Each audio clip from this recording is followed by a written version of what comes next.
بسم اللہ الرحمن الرحیم۔ آج تو غیر اللہ کے اوپر گفتگو چلے گی۔ جب آپ کہتے ہیں کہ غیر اللہ سے مدد مانگنا شرک ہے، بدعت ہے، غلط ہے، تو اللہ کہہ رہا ہے کہ 8 فرشتوں میرے عرش کو اٹھا دو۔ اللہ کہہ رہا ہے 19 فرشتوں کو کہ جہنم پہ تعینات ہو جاؤ۔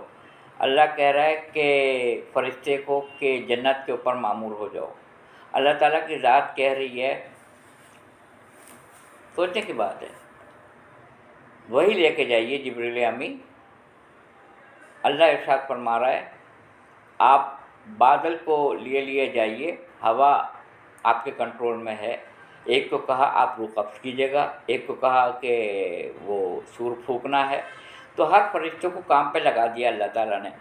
وہ خدا جو کن فیکون سمجھانے کے لیے بولتا ہے، وہ کہہ رہا ہے کہ میں نے پانی برسانے کے لیے الگ کو رکھا ہے، روح قبض کرنے والے کے لیے الگ کو رکھا ہے، سور پھونکنے والے